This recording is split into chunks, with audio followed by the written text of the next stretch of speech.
Hello and welcome to another new episode of Vishal classes. मैं Vishal sir लेके आ गया हूँ दूसरा episode for first year student foundation course chapter 2। इसके पहले मैंने चैप्टर 1 एक्सप्लेन किया है और अब मैं चैप्टर 2 एक्सप्लेन करने जा रहा हूँ। सो chapter 2, name of this chapter is concept of disparity. Disparity का मतलब क्या होता है? अलग अलग चीज़ें जिसमें डिस्क्रिमिनेशंस की जाती है, लड़का लड़की में इनइक्वालिटीज़ की जाती है।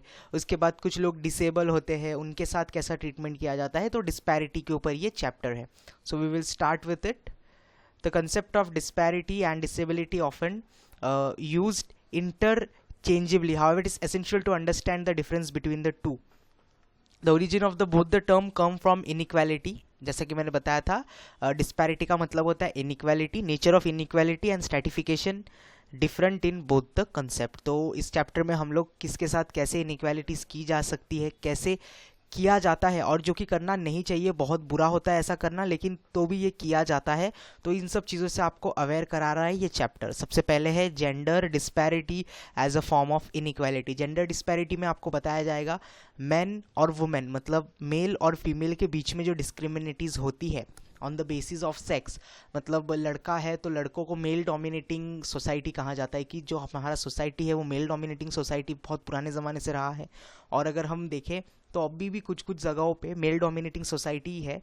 वुमेंस को बहुत लो इम्पोर्टेंस दिया जाता है, वुमेन के एजुकेशन पे ध्यान नहीं दिया जाता। तो यही सब चीज़ें यहाँ पे बताई गई है, जिसकी वजह से होता क्या है, डिक्लाइन इन सेक्स रेशियो। लड़कों को जितना ज़्यादा इंपॉर्टेंस दिया जाता है, जिसकी वजह से अगर लड़का पैदा होता है तो मॉम डैड उसकी अच्छे से परवरिश करते हैं, पेरेंट्स उसको बहुत अच्छे से सारी सुख सुविधाएं देते हैं। लेकिन अगर उन्हें मालूम पड़ता है कि लड़की पैदा हुई है तो उसको फिर कहीं पर छोड़ देते हैं, कहीं पर रख कर आ जाते हैं, because they don't want to take bear this girls. बिकॉज हमारा जो सोसाइटी है वो एक तरीके से ऐसा माइंड में कंसेप्ट बैठ गया है कि boys can do everything but girls can not compare with boys. So इसके लिए लेकिन धीरे धीरे इन चीज़ों को ख़त्म करना है। कैसे ख़त्म करना है आगे चल के हमें मालूम पड़ेगा। अब ये सेक्स रेशियो दिया है यहाँ पे, सेंसस 1901 972, इसके पहले वाले चैप्टर में भी आपने देखा था। तो ये सेंसस यहाँ पर दिया हुआ है। Cause of decline in sex ratio. Sex ratio मतलब जो ये हमारा कम हो रहा है, लड़कियां कम हो रही है, क्यों कम हो रही है उसके रीज़न है sex determination and sex selective abortion. जब किसी पेरेंट्स को मालूम पड़ता है, पहले से सेक्स डिटर्मिनेशन सिस्टम बहुत पुराने ज़माने से ड्यूरिंग 1970s कुछ ऐसी टेक्नोलॉजीज़ आ गई थी जिससे पहले से मालूम किया जा सकता था if a girl is pregnant. तो पहले से स्कैन करके या कुछ टेक्नोलॉजी के ज़रिए मालूम पड़ जाता था कि जो अंदर बेबी है वो बॉय बेबी है या गर्ल बेबी है। अगर गर्ल बेबी होती थी तो उसको मार दिया जाता था, अबॉर्शन कर दिया जाता था, जिसकी वजह से सेक्स रेशियो बहुत ज़्यादा ही डिक्लाइन हो गया है। Female infanticide and feticide. Female infanticide मतलब जो फैमिली वाले कभी कभी क्या करते हैं, लड़कियां अगर किसी लड़की को, लड़की होती है मतलब घर में बहू है, उसको अगर लड़की होती है तो उसको बहुत सारा टॉर्चर किया जाता है कि लड़का क्यों नहीं हुआ। तो इस वजह से बहुत से टाइम ऐसा होता है कि गर्ल फियर में आके, लड़की फियर में आके जो बच्ची हुई है उसको ही मार देती थी, कहीं पर छोड़ देती थी, कहीं पर रख कर आ जाना। तो इसको फीमेल इन्फेंटिसाइड और फीटियोसाइड बोलते हैं। डाउरी और बर्डन ऑफ मैरिज कॉस्ट। सबसे बड़ा रीज़न गर्ल्स लोगों को कभी इतना इंपॉर्टेंस नहीं दिया गया, उसका ये रीज़न था कि दहेज की वजह से। अगर किसी के घर पे लड़की होती है तो शादी में बहुत सारा दहेज जो है वो पे करना पड़ता है। एंड फैमिली वाले, जब भी लड़की पैदा होती है किसी घर में, फैमिली वालों को यही टेंशन आ जाता है कि इसकी शादी देनी पड़ेगी, दहेज देना पड़ेगा। And this is the reason कि सेक्स रेशियो इतना कम हो गया है। Lower nutrition and health status of woman. Woman का हेल्थ पे ज़्यादा ध्यान नहीं दिया जाता है। बचपन से वुमन्स को, अगर घर पे दो जन है, एक लड़का एक लड़की है, तो लड़की की परवरिश अच्छे से की जाएगी, लेकिन जो लड़की है उसकी परवरिश नहीं की जाएगी, उसको उससे अच्छा खाना नहीं दिया जाएगा, उसका न्यूट्रिशनल वैल्यू बहुत कम हो जाएगा। Absence of strict implementation of PCP&DT। 1994 में prevent the practice of sex determination and sex selection abortion, pre-conception and prenatal diagnostic technique was passed. Later amendment 2030, it prohibit the sex determination before or after conception, prohibiting advertisement and revelation of sex any medical practitioner in any form. तो 1994 में एक नया act बनाया गया जिसके तहत sex determination करना एक गुनाह हो गया। ओके, ये पहले नहीं था। 1994 के पहले ये चीज़ नहीं थी। एक्चुअली 1994 के पहले गवर्नमेंट को ये सिस्टम लाना था कि सेक्स डिटर्मिनेशन पूरी तरीके से अलाउड नहीं किया जाएगा और ये गुनाह होगा। लेकिन पहले ये एक्ट नहीं बनाया था, ये सिस्टम नहीं था। फिर बाद में 1994 में चल के 2003 में इस एक्ट को बनाया गया कि सेक्स डिटर्मिनेशन पहले से ही देख लेना कि पेट के अंदर बच्चा है या बच्ची है, लड़का है या लड़की है, उससे डिटर्मिनेशन करना, it's a wrong, it's a criminal offence. Next we are going to study violence against women means and forms. लड़कियों के ऊपर जो भी अत्याचार होता है उसको वायलेंस बोलते हैं हम लोग। जो भी उनके साथ मारपीट होती है, कोई उनको मार रहा है, कोई उनके साथ अत्याचार कर रहा है, खाने नहीं दे रहा है, प्रॉपर न्यूट्रिशन नहीं है, एजुकेशन नहीं दे रहा है, so these are the violence against women. Meaning of violence यही बताया गया है कि लड़कियां सफ़र करती है, भुगतती है, उनको अलग अलग तरीके से हार्म किया जाता है on the basis of gender, physical, psychologically, sexually. लड़कियों को थ्रेट किया जाता है, एबिट्री किया जाता है, ओके उनको पढ़ाई लिखाई नहीं करने देते हैं, बराबर खाना नहीं देते हैं, टॉर्चर करते हैं, मारते हैं, इन सब चीज़ों को वायलेंस में इंक्लूड किया जाता है। According to national crime record bureau fact, every 3 minute there is a crime against women. हर 3 मिनट में एक वुमेन के साथ क्राइम होता है। Molestation happen in every 15 minute, हर 15 मिनट में मोलेस्टेशन होता है किसी के साथ। सेक्सुअल हैरेसमेंट एवरी 53 मिनट, हर 53 मिनट में सेक्सुअल हैरेसमेंट का केस रजिस्टर होता है। रेप केसेस एवरी 29 मिनट, हर 29 मिनट में एक रेप केस रजिस्टर्ड होता है। 4 out of 10 women in India face violence in their home. अगर 10 वुमेन है तो उसमें से 4 वुमन घर पे वायलेंस फेस कर रही, किसी ना किसी रीज़न की वजह से घर पे उन्हें मारा जा रहा है, या तो हस्बैंड मार रहा है या तो उनके जो सास ससुर है वो मार रहे हैं। Woman is killed for dowry every hour, हर घंटे एक लड़की को मारा जा रहा है दहेज के रीज़न की वजह से। Form of violence against woman, form of domestic, criminal, social. Domestic मतलब घर पे जो वायलेंस होता है, घर पे जो भी violence, wife beating, wife battering, dowry harassment, emotional torture, sexual abuse, martial rape, तो ये सब चीज़ें डोमेस्टिक वायलेंस में आती है। Criminal violence, act which is considered to be crime and punishable under Indian penal act terms at criminal violence, they are rape, molestation, trafficking of women, sexual harassment at work, bride burning, ये सब चीज़ें जो है वो criminal offense है। Social violence, women face due to societal norm and religious practices are a part of social violence. It includes sati, जो सती को follow किया जाता है। प्रोहिबिशन ऑफ विडो रीमैरिज, मतलब एक लड़की अगर एक बार विधवा हो गई फिर से शादी नहीं कर सकती। Child marriages, devadasi, denial of entering of worship at religious places, कुछ जगहों पे लड़की को अलाउड नहीं है रिलीजियस प्लेसेस पे एंटर करना। तो ये जो सारी चीज़ें, इनको हम सोशल वायलेंस बोलते हैं। Some of the ways are discussed as follows. Wife beating and battering, लड़कियों को मारना, हस्बैंड वाइफ को जब मारता है, इसमें ही आता है। Dowry death and bride burning, दहेज नहीं दिया है इसके लिए लड़की को मार दिया जाता है या फिर जला दिया जाता है। Discrimination and sexual harassment at work place, अगर कोई लड़की किसी जगह पर काम कर रही है तो उसका जो तनख्वाह होता है वो लड़कों के मुकाबले कम दिया जाता है या फिर उसके साथ कुछ सेक्सुअल हैरेसमेंट किया जाता है। Rape and molestation is another reason, लड़कियों के साथ होता है। ईव टीजिंग, चिढ़ाया जाता है, लड़कियों के ऊपर कमेंट्स पास किए जाते हैं, this is known as eve teasing. Trafficking of women, women को सेल करना, लड़कियों को परचेस करना कहीं से एंड देन उनको लेके जाकर कोई और कंट्री में किसी और को बेच देना, this is trafficking of women. Measures against violence of women, तो वुमेन्स के ऊपर इतने सारे अत्याचार होते हैं, उसके वजह से गवर्नमेंट ने कुछ लॉज बनाए हैं। 1829 में एबोलिशन ऑफ सेटीज एक्ट, 1856 में विडो रीमैरिज एक्ट, 1871 में फीमेल इन्फेंटिसाइड प्रिवेंशन एक्ट, ये सब कुछ चीज़ें बनाई गई है, आप टेक्स्ट बुक में देख सकते हो। कुछ आर्टिकल्स भी लिखे गए हैं गवर्नमेंट में, कुछ चीज़ें की गई है जिसके ज़रिए वुमेन्स के राइट्स को प्रोटेक्ट किया जाता है। कुछ एनजीओस सामने आते हैं और वो वुमेन के राइट्स को प्रोटेक्ट करते हैं। Portrayal of women in media, media is plural form of medium and media is unit through which message, information, data, thoughts and idea are transmitted और कम्युनिकेटेड। मीडिया एक बहुत अच्छा जरिया है जिसके जरिए लोगों को हम इन्फॉर्मेशन पहुंचा सकते हैं। Since the tool of media communicate to masses at the same time and over a period of time, it contain an idea have great influence the society mindset. Media has used to change the perception of society, hence portrayal of women in media definitely influence the shape, the idea and perception toward the woman in the society. Media एक बहुत important role play की है और media ने ये role कैसे play किया है, मीडिया ने वुमन को बहुत आगे दिखाया है और अलग अलग जगहों पे, अलग अलग फील्ड में वुमेंस का इंपॉर्टेंस लोगों को समझाया है, जिसके वजह से लोगों को अब मालूम पड़ गया है कि वुमेंस क्या कर सकती है, वुमेंस भी मैन के हिसाब से मतलब आँख पे आँख मिलाकर, कंधे में कंधा डालकर हर काम कर सकती है, एक साथ कर सकती है। कोई भी चीज़ में वुमेंस पीछे नहीं छूट सकती, जो काम मैन कर सकते हैं एज वेल एज वुमेंस भी कर सकती है। ये सब के बारे में चीज़ें हमें किसने बताया है? मीडिया ने बताया। So media had played an important role to influence the society and know the reason of the women. तो वुमेन का क्या इंपॉर्टेंस है? मीडिया ने बहुत अच्छा रोल प्ले किया है, positive role. Awareness and sensitization, media ने हमें बता दिया है, हमें अवेयर कर दिया है कि गर्ल्स के साथ क्या क्या बुरा हो रहा है, और उनके बताने की वजह से कंटिन्यूसली अगर कोई चीज़ देखी जाती है तो वो हमारे दिमाग में बैठ जाती है।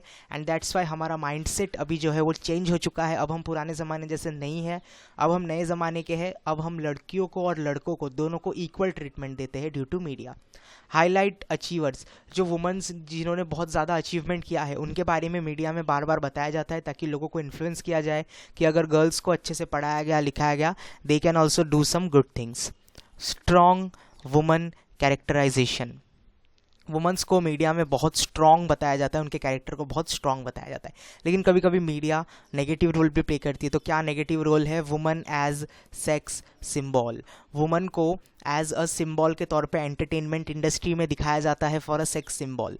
Woman in a skimpy cloth becomes an object to ogle up and her sexuality becomes the only facet of her personality।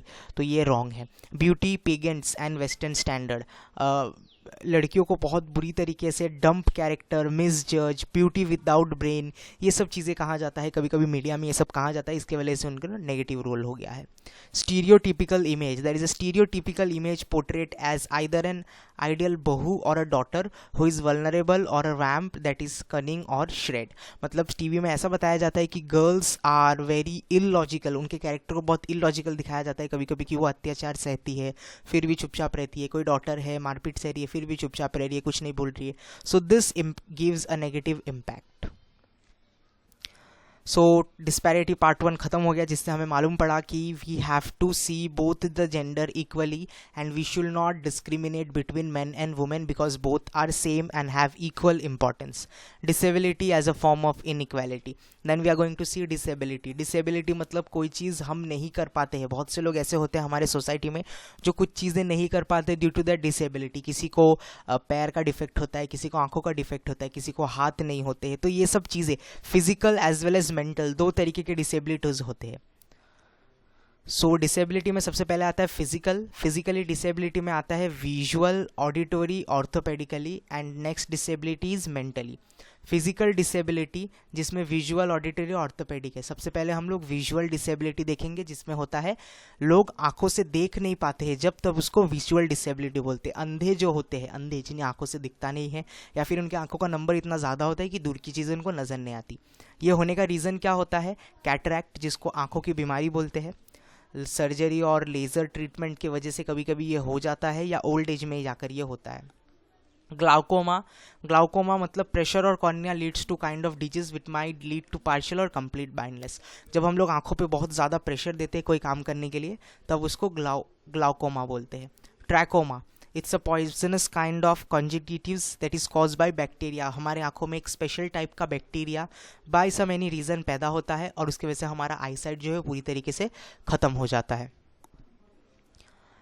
Night blindness and colour blindness, कुछ कुछ लोग होते हैं जिनको रात में कम दिखता है, और कुछ कुछ लोग होते हैं जिनको कोई कलर समझ में नहीं आता, उनको कलर ब्लाइंडनेस बोलते हैं। एक्सीडेंट, जब किसी को कोई एक्सीडेंट होता है, एक्सीडेंट के बाद ऐसा देखा जाता है कि उसका आइज़ का जो विजन है वो चला गया है, या फिर कुछ अदर डिजीज़ जैसे डायबिटीज़, हाइपरटेंशन, स्ट्रोक, जिसके वजह से आँखों का रोशनी जो है वो चली जाती है। Treatment, blindness can be treated, जिनको आंखें नहीं हैं उन आंखें का ऑपरेशन कर सकते हैं, सर्जरी कर सकते हैं, अलग अलग ट्रीटमेंट है, लेंस लगा सकते हैं, चश्मे लगा सकते हैं, and we can do the treatment. Auditory disability, इसमें लोगों को साउंड नहीं सुनाई देता, बहरे जो होते हैं उनको इस कैटेगरी में रखा जा सकता है। ऑडिटरी डिसेबिलिटी मतलब सुनाई नहीं देना। अब इसमें क्या होता है? कंडक्शन डेफनेस, कंडक्शन डेफनेस मतलब ईयर ड्रम जो होता है वो पूरी तरीके से इंसान का नहीं होता, जिसकी वजह से उन्हें कोई चीज़ें सुनाई नहीं देती। नर्व डेफनेस, जो हमारे कान है उसके जो नर्व्स है वो इतने वीक हो जाते हैं कि ब्रेन तक साउंड पहुंचता नहीं है। कॉजेज़ क्या होता है? जेनेटिक डिसऑर्डर और हेरिडिटी। अगर मॉम या डैड में से कोई किसी को ये बीमारी है तो बच्चे को भी ये बीमारी आ जाती है। German measles to pregnant women pregnancy जब होती है तब वुमन को अगर कोई तकलीफ हो तो उसके बच्चे में ये तकलीफ आ जाती है। ओवरडोज ऑफ एंटीबायोटिक, जो एंटीबायोटिक्स होते हैं उसका अगर ओवरडोज हो तो ये हो सकता है। जो दवाइयाँ होती है वो हम ज़्यादा ले लें तो डेफनेस आ सकता है हमें। और भी कुछ रीजंस है, accident, jaundice, sudden exposure to high decibel sound, बहुत ज़्यादा तेज़ आवाज़ सुन लेना, या फिर आपके आवाज़ में बहुत ज़्यादा तेज़ आपने फटाक से कोई चीज़ सुन ली, या फिर आपको इन्फेक्शन हो गया, तो ये चीज़ होती है। इसका ट्रीटमेंट है, डेफनेस कैन बी कंट्रोल्ड और cured in some cases, and case of total loss of hearing ears are available. अब कभी कभी सर्जरी ऑपरेशन करा के कानों को ठीक कर सकते हैं, या फिर मशीन्स लगवा सकते हैं। मशीन लगवाने के बाद हमारी कान की बीमारी या सुनने की ताकत जो है वो बढ़ जाती है। नेक्स्ट इज ऑर्थोपेडिकली डिसेबल्ड, या तो आपके लेग में कुछ प्रॉब्लम होगा या तो आपके हाथ में कुछ प्रॉब्लम होगा, तब उसको ऑर्थोपेडिकली डिसेबल्ड बोलते हैं। कॉजेज पोलियो, किसी को होता है, पोलियो में बॉडी का कोई एक पार्ट जो है वो डैमेज हो जाता है और हमेशा के लिए पैरालिटिक हो जाता है। Spinal bifida, under developed spinal cord, किसी का जो स्पाइनल कॉर्ड है, किसी इंसानों में स्पाइनल कॉर्ड पूरी तरीके से डेवलप नहीं हो पाता तो उनको स्पाइनल बिफिडा होता है। सेरिबल प्लेसी कहते हैं part of a brain which take care of motor able activity. इंसान का एक ब्रेन का पार्ट होता है जो इंसानों की एक्टिविटीज़ को कंट्रोल करता है। इंसान का वो ब्रेन का पार्ट जब इफेक्ट हो जाता है तो उसके बॉडी के कुछ हिस्से काम करना बंद कर देते हैं। मस्क्यूलर डिस्ट्रॉफी, इंसान के जो मसल्स हैं वो एक्सपांड होते हैं, कॉन्ट्रैक्ट होते हैं, लेकिन कुछ कुछ केसेस में ये मसल्स एक्सपांड और कॉन्ट्रैक्ट नहीं हो पाते, तब उसको मस्क्यूलर डिस्ट्रॉफी कहा जाता है। एक्सीडेंट और इंजरी की वजह से भी ये बीमारी हो सकती है। इसका ट्रीटमेंट क्या है? रेगुलर वैक्सीनेशन, जो टीके होते हैं बच्चे जब होते हैं तो उनके चार्ट, डॉक्टर एक चार्ट बना के देता है जिसमें उनको सारे वैक्सीनेशन एज बाय एज लेना रहता है। तो जो बच्चे ये सारा वैक्सीनेशन कंप्लीट करते हैं आगे चल के इनको ऐसा कुछ नहीं होता। और अगर ये हो गया है ऑलरेडी तो हम क्या कर सकते हैं? We can take help of artificial limb. जो जयपुर में एक स्पेशली एक जगह है जहाँ पे आर्टिफिशियल लिम्ब बनाए जाते हैं, तो वहाँ से हम मदद ले सकते हैं। Mental disability level and type of mental disability, दिमाग की तौर पे जो इंसान डिसेबल होता है, मतलब उनको कोई चीज़ उनको समझ नहीं आती है, और जिनका IQ 70 से कम होता है उनको इस कैटेगरी में रखा जाता है मेंटल डिसेबिलिटी।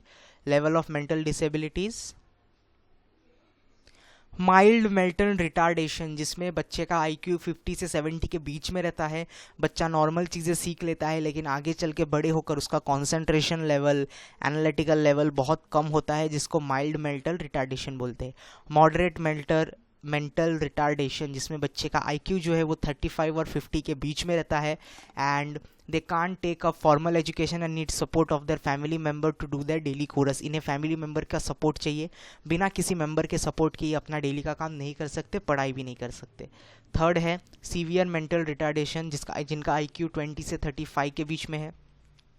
इनकी लर्निंग एबिलिटी एकदम कम होती है और इनको पूरी तरीके से एक इंसान हमेशा साथ में चाहिए जो इनकी देखभाल करे। Profound mental retardation, individual with an IQ lower than 20, जिनका IQ 20 से कम होता है वो मेंटली रिटार्डेड होते हैं। They can't be kept at home and need intense treatment with an asylum. इन्हें हम घर पर नहीं रख सकते because they can harm any person. उनका दिमागी हालत बहुत ठीक नहीं होती, इसलिए इनको मेंटल असाइलम्स में रखा जाता है। Type of mental retardation, there are several types of mental retardation and mental disability. Down syndrome, genetically disability which is problem of 21st pair of chromosomes, जो हमारे DNA में कुछ फॉल्ट की वजह से ये सिम्टम्स नज़र आते हैं। Autism, part of the brain dealing with communication is damaged and then it can lead to autism. Eye-to-eye contact, conversation and sometime even basic motor ability get affected. मतलब ब्रेन का कुछ हिस्सा ऑटिज्म में काम करना बंद कर देता है जिससे बच्चा ठीक से बोल नहीं पाता, आई टू आई कॉन्टैक्ट बना नहीं पाता। साइको और neurosis, split personality, hallucination, these are some example. Learning disability, dyslexia, dysgraphia and dyscalculia are the part of learning disabilities. ये कुछ लर्निंग डिसेबिलिटी जिसमें बच्चा पढ़ नहीं पाता, कोई चीज़ रिवाइज नहीं कर पाता, याद नहीं रख पाता, कॉन्सेंट्रेट नहीं कर पाता। तो इसका ट्रीटमेंट क्या है? अलग अलग थेरेपीज़ अवेलेबल हैं। Patient can go for therapies, shelter homes, asylums. तो ये सब चीज़ें करने से जो है हमारा मेंटल हेल्थ सुधरने लगता है। अलग अलग तरह के योगा है, हैंडीक्राफ्ट चीज़ें हैं, आर्ट है, ये सब करने से हमारा ब्रेन जो है धीरे धीरे डेवलप होने लगता है। And we have completed the whole chapter. Now we will see chapter 3 in the next video. So channel को सब्सक्राइब कर लो, सारे वीडियोस आपको इस चैनल पर मिलेंगे, detail explanation. And I hope आपको ये वीडियो के एक्सप्लेनेशन पसंद आ रहे हैं, तो प्लीज़ चैनल को लाइक कर देना, इस वीडियो को लाइक करना, सब्सक्राइब करना तो बिल्कुल मत भूलना। नीचे डिस्क्रिप्शन में 2 लिंक है, एक Telegram group EPL exam premier league चल रहा है जिसमें ये लेक्चर्स अपलोड हो रहे हैं, और भी PDF क्वेश्चन बैंक जो है वो अवेलेबल हो रहा है उस ग्रुप में, तो उस ग्रुप को ज्वाइन कर लो। दूसरा लिंक है टेलीग्राम पे, सेम विशाल क्लासेस नाम से चैनल है, तो जो भी अपडेट है मैं वहाँ पर भी देता हूँ। तो ये 2 चीज़ आपको करना है। अगर कोई डाउट है तो comment section is open, you can ask me in comment. नहीं समझ में आ रहा है और भी मैं कमेंट का रिप्लाई नहीं दे रहा हूँ, तो मेरा पर्सनल नंबर भी मैं डिस्क्रिप्शन में दे दूँगा, you can make a call और WhatsApp. At last, please share this video with all your friends. We'll meet in next episode. Thank you.